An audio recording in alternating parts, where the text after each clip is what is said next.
ուշադիր լսեք այս հոլովակը ու մյուս անգամ երբ որ ձեր երեխաներին ուզենաք ստիպողաբար ինչ-որ մի բան սովորացնել, խնդրում եմ հիշեք այս խոսքերի մասին։ Суть в том, что у каждого из вас разный мозг, но школьная система обращается с вами так, будто вы все одинаковые. Вас не должны учить тому, что думать, а должны учить тому, как думать. Истинный признак интеллекта – это не знание, а воображение. То есть нам стоит бросить школу и просто весь день мечтать? Боже упаси!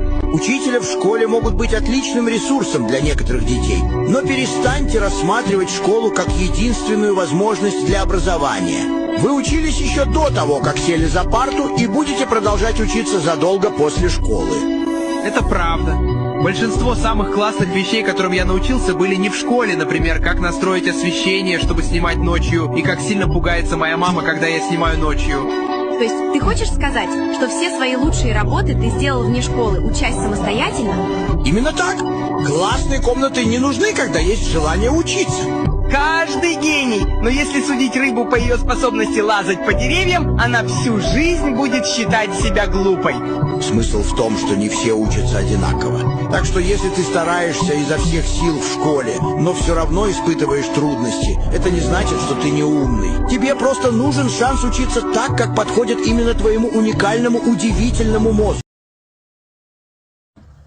Դուք չպիտի սովորեցնեք ձեր երեխաներին ինչ մտածել, դուք պետք է սովորեցնեք ձեր երեխաներին ինչպես մտածել։ Հարազատներս արդեն մի քանի դար կրթական համակարգում ոչ մի էական փոփոխություններ չեն մտցվում։ Այդ նույնը դպրոցներում, նույնը բուհերում, համալսարաններում։ Ինչի՞։ Որովհետև սիստեմին, որին որ դուք հիմա բոլորը ծառայում եք, այդ սիստեմին ընդհանրապես անհրաժեշտ են խելացի մարդիկ։ Այդ սիստեմին անհրաժեշտ են ընդհանրապես բիոլոգիական ռոբոտներ, ովքեր որ առանց հարցերի ու պատասխանների կծառայեն սիստեմի թելադրանքին։ Այսքանը։